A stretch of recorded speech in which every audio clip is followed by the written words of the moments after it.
Among bass fishermen, the name Kevin VanDam is synonymous with high-speed power angling, hitting targets quickly with fast-moving baits, putting them in front of as many bass as possible, and scoring big when others come up short. Anglers watched in amazement during the 2001 Bassmasters Classic when Kevin was able to establish limits each day of the tournament, catching inactive bass with his supercharged style on jigs and soft plastics few people realized could be fished quickly and efficiently. Once known as the Kid from Kalamazoo, in this video, the man from Michigan gives us his insight on how he fishes bass fast with traditionally slow-moving techniques and presentations. So sit back, but don't relax, because when the 2001 Classic champion is pitching to heavy hitters, the action can be phenomenal. You know, today we're fishing typical pitching and flipping water, real shallow, dirty, isolated cover and grass and things like that. But it's a technique that you can use for a lot of other things. You know, I'll pitch and flip sometimes in 30 or 40 foot of water. It's a great technique to get pinpoint positioning on real irregular deep structure. You know, if you're following a creek channel, all the little turns and things like that, you might miss them with a cast. But if you're watching your electronics and just pitching, you know, 15, 20 foot out of the boat, letting it sink down to the bottom, you're right there on the key spot. So you can use this technique for a lot more than just the traditional shallow cover. We catch a lot of them flipping real deep grass and you know, all types of cover, you know, bridge pilings. You can do a lot of different things with this technique. You know, there's really 3 basic casts that you need to learn for flipping and pitching. And each one of them serve a different purpose, but they're very important. Each one of them is deadly effective when you get into the right situation. When you want to flip is when you're in really heavy cover and real thick stuff and you really need to get pinpoint presentation, and this is when you're going to be the closest to the fish. I'm going to use my 7.5 foot flipping stick, and I'm basically going to work with as much line as I have hanging to my reel. And from there, you can pull out a handful, and that's all the farther that you're going to fish. And you know, you can use a reel with a flipping feature or one without for doing this, but I'm pretty much going to be just working with this line, and I just run my hand back and forth, and I just swing it out there, and you can just set it into the cover just with the quietest presentation. And this is when you can be really deadly, but you got to be real quiet in the boat. And you know, this is going to work best when it's really gnarly stuff. This is where you use the biggest line and the stiffest rod. I'm just going to get it in there and just really just work it back and forth. You have about a 15-foot range with this technique, and this is just the basic flipping technique. Now the next cast that I use is kind of the short range or the mid-range pitch. And you can either use your 7.5 foot rod or your 7-footer for it. I kind of let the cover determine which rod I'm going to pick up. If it's kind of lighter, sparser, thinner cover, I'll use my lighter rod, my 7-foot rod with that real soft tip on it. It just gives me a little bit better lure control than the big 7.5 foot heavy action flipping stick. But you can do it with both rods. And in this, I'm really looking at about the 30-foot range as being kind of the optimum distance. It's really good when the water's just stained and you're in real shallow areas where you can't get too close to the fish to spook them.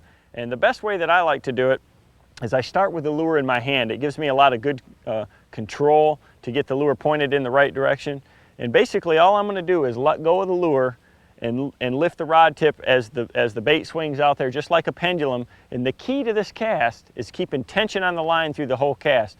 So I'm just going to drop the bait and then just lift the rod tip, and right before it hits the water, I put my thumb solidly and stop the spool and set the bait in real quietly. That's how you get the pinpoint quiet presentation. I'll start it like this, lift the rod tip, and stop it right before it gets to the target. I can keep it real low that way, and if I add a little power to it by lifting the rod tip a little harder, you know, you can even slide it or skip it back underneath targets. And this is really good to about 30 feet. And this is probably the most effective and most used casting technique for pitching right here. Deadly technique. The third pitching technique is probably the hardest one to master, and it's the most important one too. This is one that I catch a lot of bass with. It's my long range technique. This is the one you want to use when the water's clear, when it's extremely shallow, when the fish are spooky. It'll get a bait into really hard to reach places. I like to throw it under pontoon boats, underneath docks and things. You can slide it underneath willow trees this way. I can skip the bait right along the water real well. Lure selection is real critical when you're using this type of presentation. You know, something like a jig with a little bit bigger trailer tends to skip and slide better than a plastic worm. Tubes can be very good. If you're going to use a Texas rig plastic bait, it's very important with this to have the sinker pegged or to use a screw-in type sinker. I'm going to use a similar cast to the pitch, except I'm going to use the full length of the rod. The same thing applies. I want to keep tension on the lure all the way to the target. And what I like to do is just kind of loop the bait around or send it sideways, and it's kind of a sidearm cast. The same motion though, I'm going to keep that rod tip so where it finishes in the 10 or 11 o'clock position, so I can allow the bait to sink on a slack line. And once it gets in there, you want to watch it real closely. I want to lift the rod tip up, stop the spool, and set it in there real gently. I think when it skips like that into a target like that, the bass aren't necessarily spooked by it. And a lot of times in clear water situations, I think it excites them.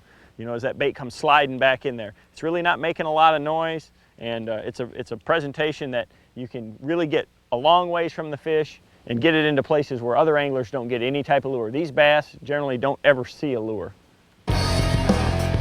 Boy, another cast that is just really a variation of the pitch that I'll use a lot of times, especially if I'm in standing timber or in a real tight place where there's, say, a lot of bushes or thick willow trees, and I just can't get a sidearm cast to go in there, is I'll just do it what I call the little round and round or around the world type pitch. And I'll just take the bait and loop it all the way around towards me and then send it out there real low to the water. And that allows me to get it into some real hard to reach places. Like I say, usually around timber and things like that, around docks or heavy willow trees. It's just another variation of the pitch that helps me get my bait into places where a bass might be when a standard cast won't work.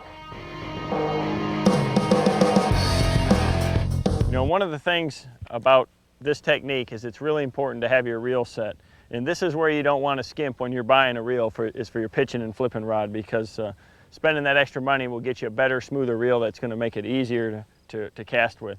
But basically, you want to take the weight of your bait and turn your magnets or your brake to off or the free position and set your spool tension first. And what I like to do is just put the bait out there, and I want it so it drops pretty free. I mean, it's going to fall real fast, and that way I can just turn the brake back on, and that'll slow that bait down, slow the bait down towards the end of the cast. All the brake or your magnets do is they control the backlash as the lure starts to slow down from wind drag or from skipping across the water towards the end of the cast. So you want those a little tighter and your spool tension a little bit looser, because you have to have it fairly free to get any distance by pitching. And it takes a little practice. The number one thing is to have a nice smooth motion with your arm. If you have a nice smooth fluid motion as you send the bait out there, it's basically a pendulum type swing. I just want to lift the rod tip to generate some force to get that lure to travel out there, and it's just a matter of keeping that lure low to the water, and then putting your thumb on the spool and stopping it right before the target, and just kind of lifting the rod tip, and it sets it in the water without hardly a ripple.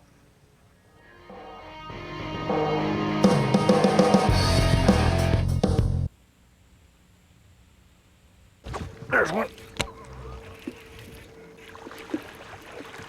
Oh, that's a good fish. Right out of that tree. Oh, got the jig right in the roof of the mouth. That's where you want to hook them. Let that one go. Good fishing.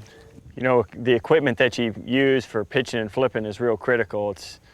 For me, it's just more than one pole. I have to have several different rods, and the action makes a big difference, because again, with this technique, it's all about the presentation and having the correct type of rod, correct action rod, and line size and everything like that. Even line type makes a big difference. For pitching, like I'm doing here, where I'm hitting a lot of targets that can be from close to far, you need a rod that you can control and get some good accuracy, and I think a 7-footer is the perfect rod for that. But it has to have some tip to it. You know, you got to have some flex to it. The tip helps you give the lure a nice soft presentation, and also when you go to pick up on it and check and see if there's a fish there, it has some spring to it, so the fish isn't feeling you pulling against him. So that soft tipped rod is really critical.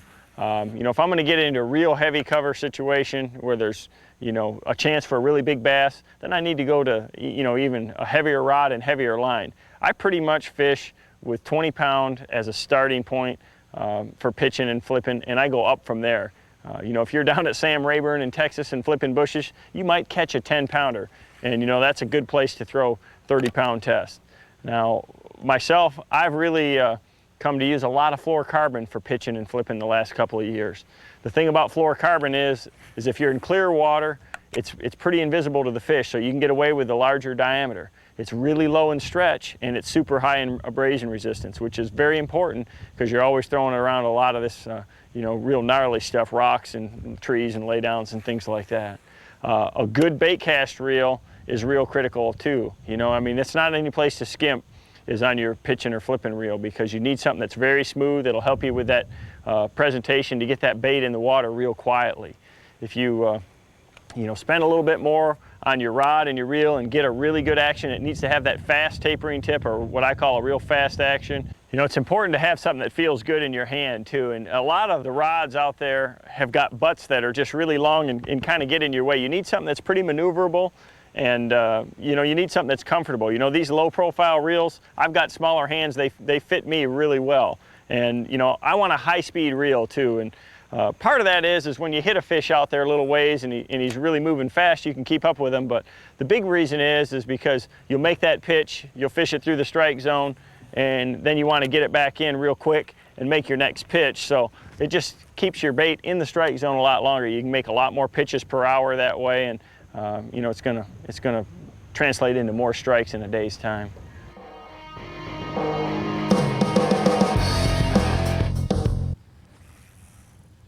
Ought to be a fish right on that wall. Yep, there's one. Not a very big one, but good solid fish anyways. One thing I really like to do when I'm pitching it, especially sparse cover like this, is I like to keep a good distance away from it. Let him go. And that's where your casting accuracy and practice in your presentation really pays off. Definitely the most important thing about flipping and pitching is the presentation. You know, it's a lot more important than the lure, and you know, it really goes into boat control and positioning and everything. But if you can stay a little bit farther back and still make a good, accurate cast with a real soft presentation, you're going to catch a lot more fish. Especially you have the opportunity to catch 2 or 3 fish off of one target. There he is. He was right in the back corner. Another good solid keeper. You know, it seems like when it's real tough that tube is hard to beat.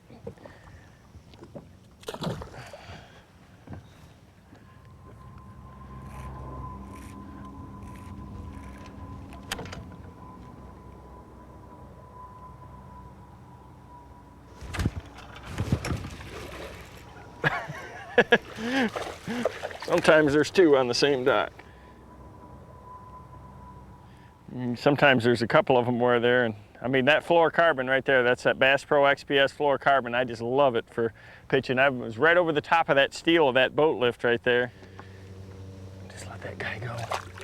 Really, the greatest thing about this technique is the overall efficiency of it, and you can really increase that a lot just by your equipment and boat positioning especially.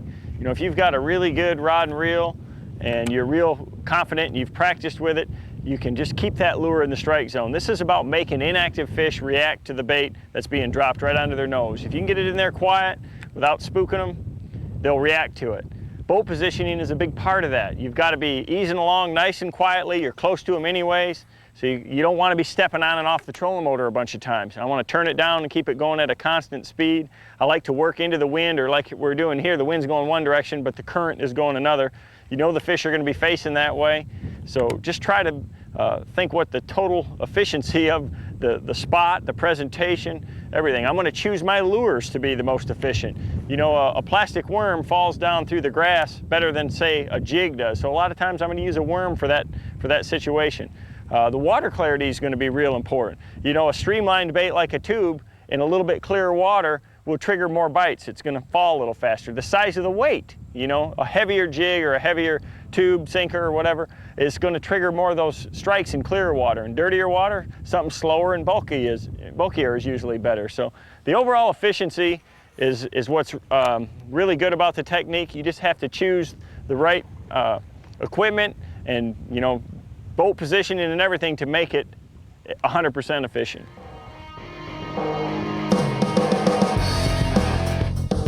You know, one of the things that I like to do when I approach a really obvious, good-looking spot like this, I mean, we've got a whole bunch of logs washed into a little corner here on the main river, and it's just a spot that has bass written all over it. I like to just work myself from the outside in. You know, I'll stand back just a little bit and kind of pitch to the fringes, and then as I get that kind of worked all the way through, I'm going to go right up in there and get in there really tight. And, you know, try to hit all the little nooks and crannies and the little forks and the little shady spots, and just try to cover every inch of it. But that way, if there's 4 or 5 fish, because a spot like this should hold more than one bass, you know, I've got a lot better chance of catching the other ones without you know, spooking them if I work my way in.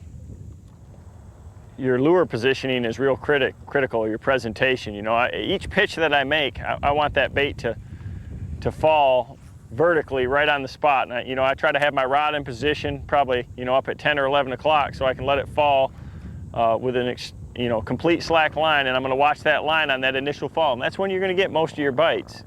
But the rest of the cast is real important too. You know, how far do you work it back? You know, when I got a lot of limbs like this that I might not see, I'll swim it back all the way back to the boat through there and try to feel my way along. But if I can see that I'm, you know, away from the cover, or, you know, I pitch it along the main trunk like that, I'll let it fall, shake it a couple of times, and I'm going to put it back out there again in the strike zone. 99% of your bites when you're pitching and flipping are going to come when that bait is falling. So what I try to do is make it fall as often as possible and as much as possible. You know, if you're swimming that bait in and you get a strike, that tells me a lot about the way the bass are positioned on a given day.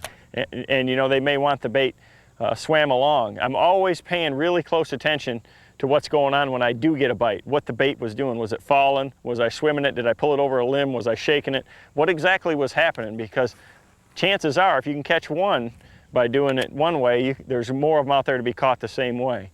That's just about the mood of the fish on a given day. You know, one of the things that I always do when I look at a piece of cover like this is just try to analyze where the bass is going to be and make sure that my first pitch is in that high percentage zone. And you know, on a lay down log like this, it's usually at one of the forks or the junctions, or where the biggest part of the log is at, you know, the stump end, the big part of the trunk where it makes a little curve, where there's a little shade on one side.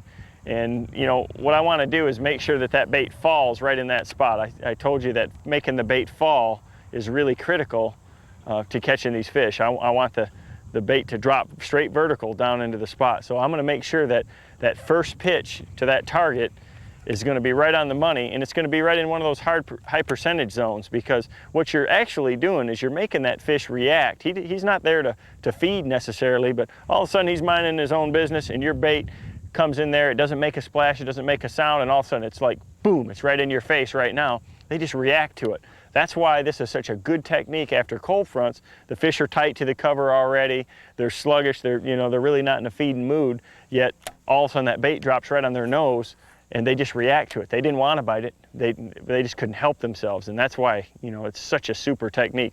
But the presentation is the most important part. I mean, it has to be perfect. It's got to go in there quietly, and it's got to be right on his nose. I mean, you can't be off a foot because the strike zone is that small. You know, this is a classic spot right here for pitching.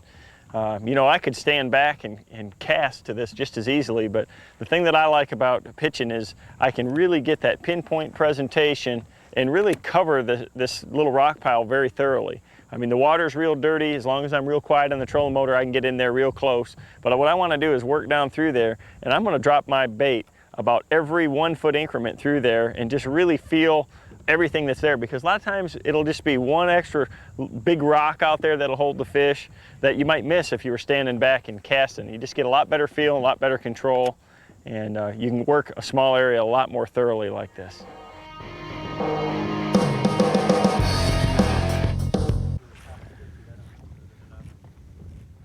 There's one. Oh, God. Oh, man. That's a good one right there. One of the things that I like to do is look for real isolated targets like that. And there's a long, shallow bank here along this marsh with one log laying along it. Good fish. Let him go.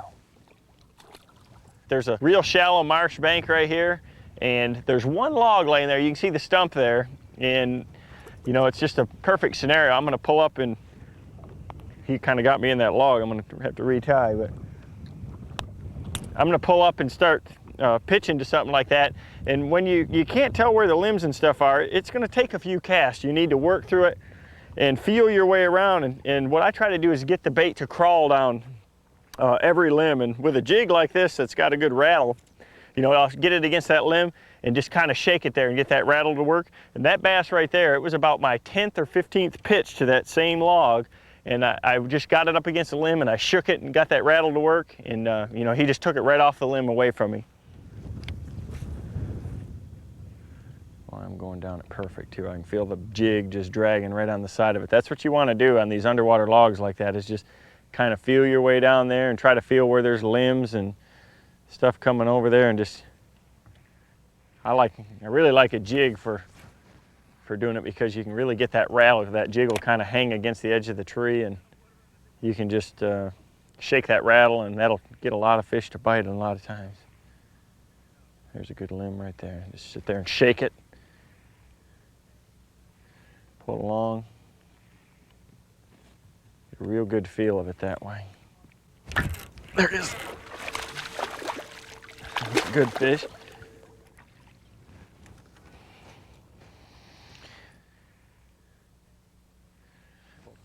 He just ate that jig. Good fish. Let him go.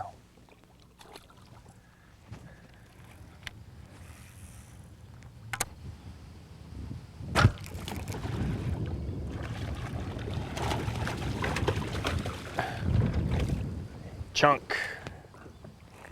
I cannot believe, that's what'll amaze you when you're flipping sometimes, is how shallow these fish will actually get. You get a good dirty water situation like this, they hardly even have their backs covered sometimes. That's a good chunky bass, good flipping fish. Let that guy go back to get up there to his log. You know, one of the things when you're flipping and pitching that's real critical is to have a good pair of polarized sunglasses, because I'm just kind of going down this bank and I can see a few old pilings and stuff up there, but I just saw the outline, the shadow of a log laying there, and it's this deep, you know, but the water's dirty and those bass will get real shallow. So when I'm flipping, I'm always looking for anything irregular or any extra objects out there, you know, a rock, a stump, just anything laying in the water. You know, a lot of times there may be a piece of trash there that'll hold a fish, and that's all it takes to get a bite.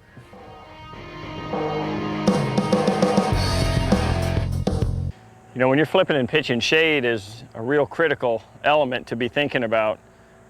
Usually the bass are going to be on the shady side of an object, but sometimes current or the time of the year can make a difference. What I always want to do is I'll experiment. I'll throw to the sunny side and shady side of an object and see where I get bit. If you get bit on the sunny side, it's a good time to continue to do that. I've seen that especially early in the spring when the bass first come up into bushes and things like that, where they'll just get right there and sit on the sunny side. But typically the best flipping days are days like this. I mean, there's not a cloud in the sky. The bright sunshine will put them a lot tighter to the cover. And if you got a shoreline that has a little bit of shady overhangs and things like that, you still might find some aggressive fish. But my first pitch is normally always to the shady side of an object.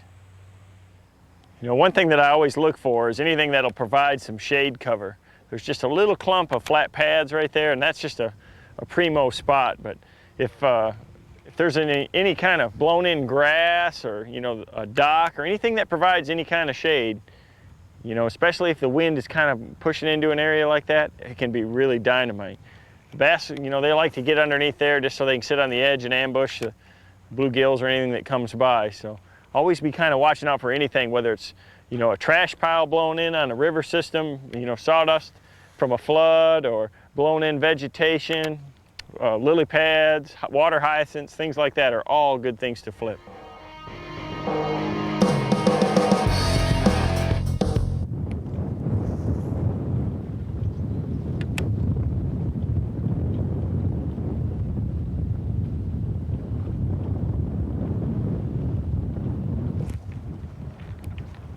There's a good one. That's a little better fish. Yeah, finally. Boy, there was some trash down there and he got hung in that. A good solid keeper. Oh, that hook had him good. It's important to have a real strong hook for these tubes. This one's designed just for a tube, but that makes a big difference.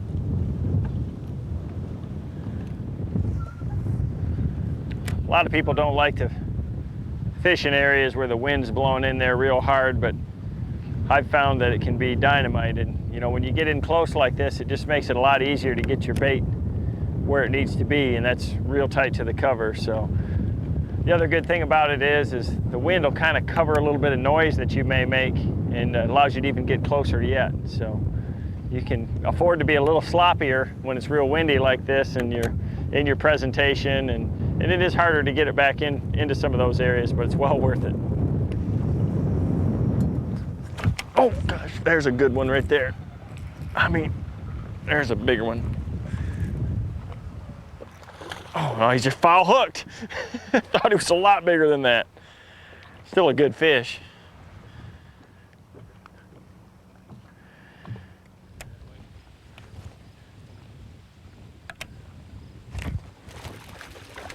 Yes. You know, when the wind's blowing like this, you can get real tight.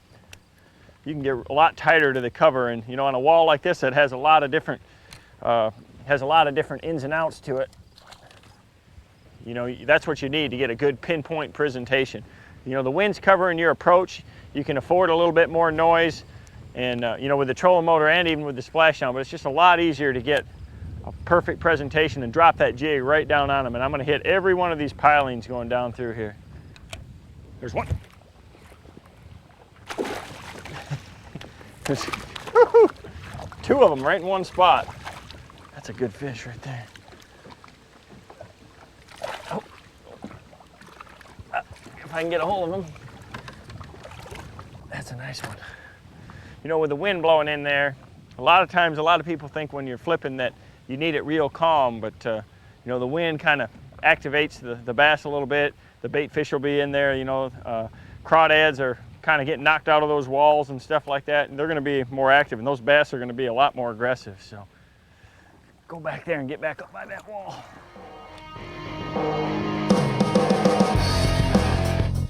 A jig is one of my favorite baits for flipping and pitching, and there's a lot of good reasons why.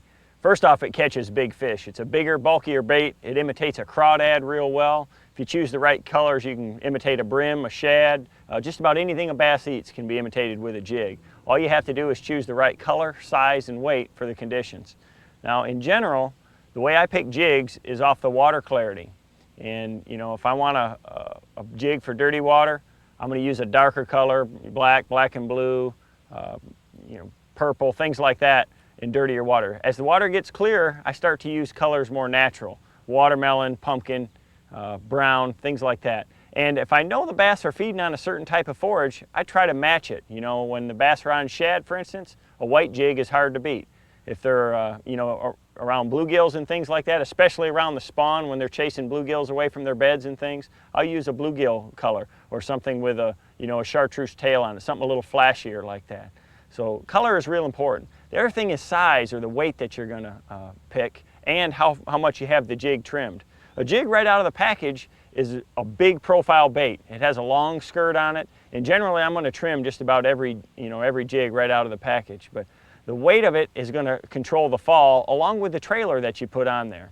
The warmer the water and the clearer the water, generally the faster I like the bait to fall. In cold water and in real dirty water, I want a bulkier bait that falls slower. So I'm going to use a lighter jig with a bigger trailer in a situation like that. And a lot of it has to do with just experimentation out in the water. If I pitch my jig out there and one bites it as I'm reeling it in or swimming it in, that gives me a good idea that I need to have the bait up off the bottom, and a lighter jig would be well in order.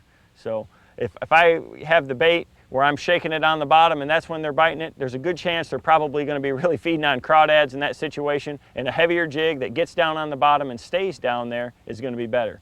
One thing that I always like with my jig though is a good rattle. I want that bait to make noise every time it comes in contact with cover. One thing you have to do when you buy a jig from the store and first take it out of the package is you really need to trim it. And I'm going to trim it to really match the conditions or the profile that I'm looking for. Part of that can be done by the size of jig that you pick. There's little bitty jigs made like the little Bitsy Flip or the Bitsy Bug jig that are much smaller to begin with and give you a much smaller profile. And in real clear water, they can be dynamite. But for a normal jig fishing like this, I take this full long skirt and I like to trim it so that it doesn't hide the action of my trailer.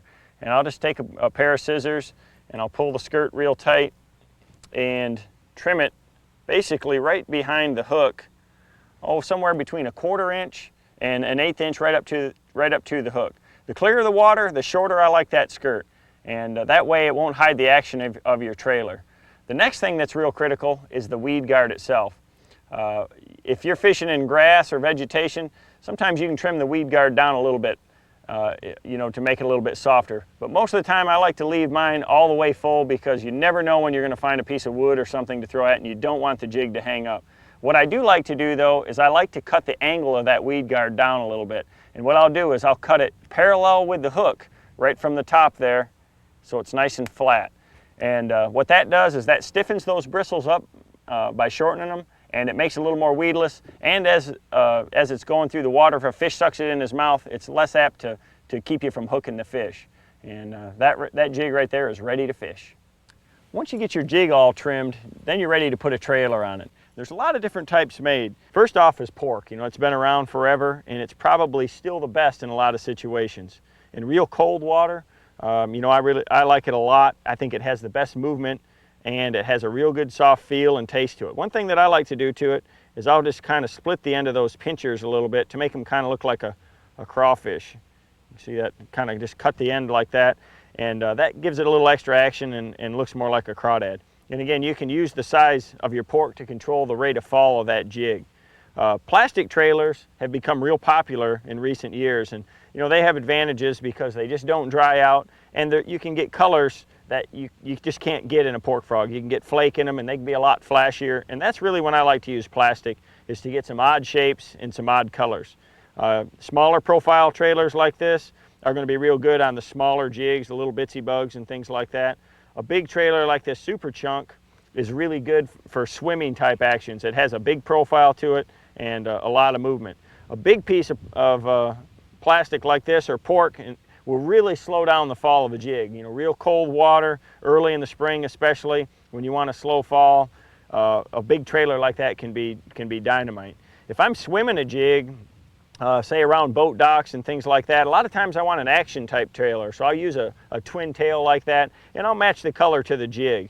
There's just about every color a plastic trailer made to match just about any color of jig. Anytime that I'm using a plastic trailer, I like to use some fishing glue and glue it on there. And the reason is if you're skipping that bait around docks and cover and things like that, it just keeps it up a lot better, and they'll last a lot longer for you also. There's the swirl. There it is. Oh, boy, I just swam it by that one, and he just jumped out there and ate it.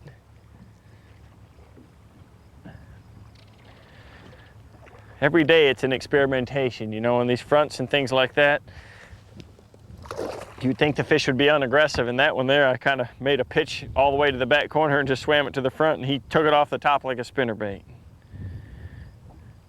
A tube is very good for fishing a little faster, and that's one of the reasons why I like it, is because not only can you fish it real slow and it's real effective, because those tails, the tentacle tails, will just kind of move even with the slightest twitches, but you can also hop it and move it pretty quickly. And why a tube is so effective, or I think it is because it's very erratic. When you hop it and twitch it a little bit, it darts, you know, real erratically. It never goes the same direction twice. It's not like a worm with a swimming tail where it just kind of does the same thing every time you pull it. A tube, you never know where it's going to go, and that's probably why it's one of my favorite baits. For pitching and flipping, without a doubt, a jig and a tube bait are the two things that I use the most. I love to use a jig for flipping and pitching, but there's a lot of times when you need to use some type of plastic bait. And there's a lot of different ones made, and all of them can be good for pitching and flipping. My favorites, though, are the more compact type of baits. A tube and a jig are without a doubt the baits I use the most you know, when I'm out fishing. Other baits like these creature baits, they can be really good too. The best flipping baits to me are baits that are compact and a little bit bulky and have some type of action to them, whether it's cut tails like a tube or a little curl tail or twin tail on the back of them that are going to create some movement and push a little bit of water as the bait is going through the cover. Tubes are a dynamite bait for flipping and pitching because they have several qualities that really trigger the bass. First off, the tentacle type tails really have a lot of extra action, but the tube itself never really falls the same way twice. It's real erratic. It'll fall to the left, to the right, and that triggers those bass. They can't help but to bite it. It traps some air also, and the Denny Brauer flipping tube, like I like here, has a solid 1/4 inch head so that it's exceptional for Texas rigging. Now, creature type baits are another thing that I like to use a lot for flipping and pitching. A bulkier bait like this that's shorter, falls through the cover, it's easier to get in and out of bushes, to fall through grass, lily pads and stuff like that than say a long-tailed worm. And with these extra appendages, like this wild thing has extra wings and legs, it creates a big profile in the water and really helps the fish find it. This tube lizard, which is very unique too, it's not very long, it's hollow bodied so it'll trap some air, it still has the tube type tail to it, and it has a good solid head for Texas rigging. The tube craw is along the same lines of a tube. It's very erratic in its fall, yet it has the extra pinchers on there to give it the realism of a crawdad. All these baits are going to fish exceptionally well in tight places, and they'll fall through thick cover a lot easier than, say, a lot of the bigger, bulkier plastics. Because they're hollow, they won't ball up on your hook, and my strike to land ratio is a lot better with these type of baits. For fishing these tube type baits, there's several different ways that you can rig them. I use a Texas rig a lot of times, and it's really important to use the right type of hook and a super strong, sharp one. This Mustad big mouth tube bait hook is the hook of my choice. It's really strong, it's got a big wide gap to it, and you need that for these hollow bodied baits. I'm going to Texas rig it and be sure that I get it very straight. If it's not straight, I'm not going to get that real erratic action out of it. These type of weights that I'm going to use is going to make a big difference too. These tungsten type weights are smaller for the same weight, and they are real hard, so they create more noise if you're fishing it around hard objects like rocks and wood. And that, I think, is a good thing. When it's bouncing around there, it'll make a lot of noise down there, a lot like a crawdad would. If I'm fishing it into real heavy vegetation, I'll use a screw-in type sinker. That way it'll stay connected to the tube itself, and it'll pull it down through the cover. Both of them are good ways to do it. It just depends on the conditions that you're in. Another head that I like to use is this new flipping tube head made by Strike King. And the unique thing about it is it's got a real strong, super sharp hook with the eye comes straight out the front and a good weed guard. And the way the weight is poured on it over the length of the hook, it gives the tube a more horizontal fall, and it's very erratic. It kind of swims down to the bottom. This is an exceptional head for skipping under docks and for fishing around areas where you're trying to imitate bait fish, and that's why I've got them rigged with a white tube here. If I see the bass are eating shad or bluegills and things like that, I love to throw this flipping type tube head.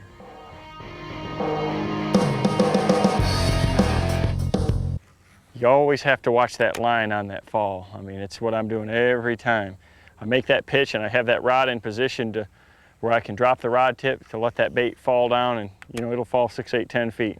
And I got a pretty good idea as I'm going down a bank how deep it is. So if it stops before it should hit the bottom, say if I'm flipping in 3 foot of water and it stops 1.5 feet down, that's when I want to set the hook.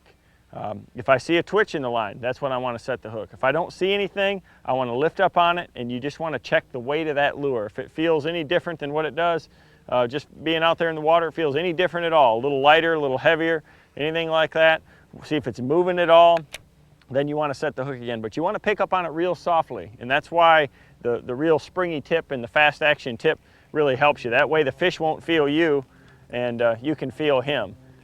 And when I set the hook, I like to just drop the rod tip, drop a little bit of slack in it, and then just really drill it home. And you know, get to crank right away and pull that fish right out of the cover. When you're fishing in real heavy stuff, it's really important to disorient that fish, to hit him real hard and get him coming your way, get his head on the surface, get him disoriented, and get him to the boat.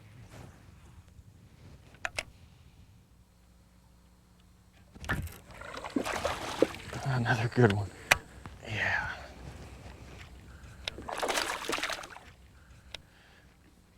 Yeah. He's a good solid keeper. He was, you know, right where he should be.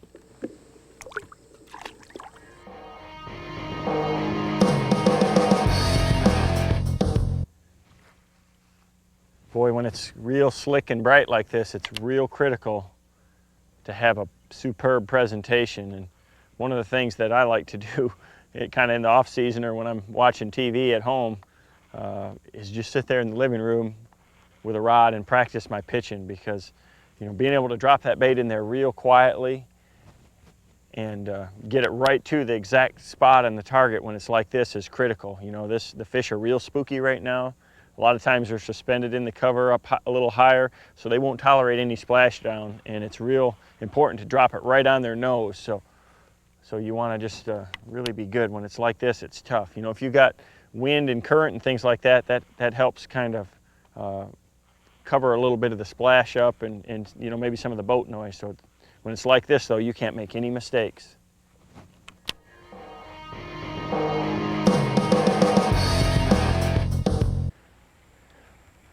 I've always had better success off dead trees or brand new green stuff in the water. You know, when the water, if you get a high water situation and it floods and you get, say, some willows in the water, things like that, the bass really get around that. But it seems like after a week or two, you know, when those leaves turn brown in the water, the bass kind of get away from them, and then when they fall off, it just gets better again.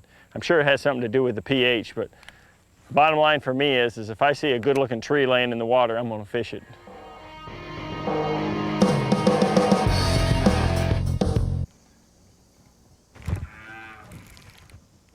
Oh, he's in that tree. Oh, I don't know if he's still on there or not. There's a good Christmas tree there, and I dropped it right down into the thick of it. I think he's still on there. Yep. Just keep that line tight and you never know. He's a good solid keeper.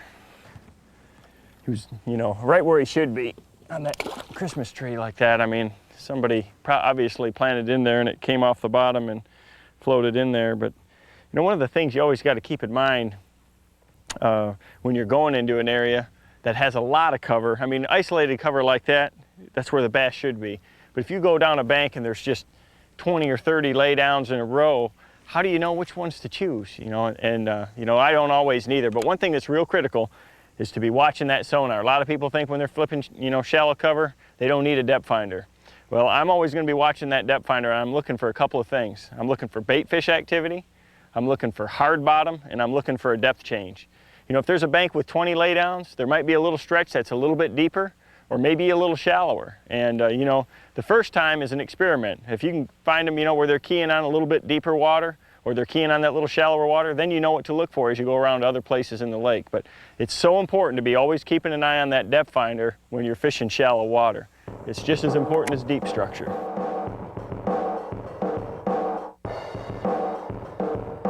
Kevin VanDam's success on the tournament trail is a testament to the effectiveness of pitching and flipping. Yes, VanDam is known for being a whiz with a spinnerbait, but he's just as deadly with a jig or soft plastic tied to the end of his line. If you add to your arsenal the tactics described in this video, you'll undoubtedly increase your catch when bass are tight-lipped and close to cover. But remember, as sure as Kevin's a classic champion, the fishing you encounter while pitching and flipping isn't always slow and tedious. If done right, it can be just as exciting as any good spinnerbait bite.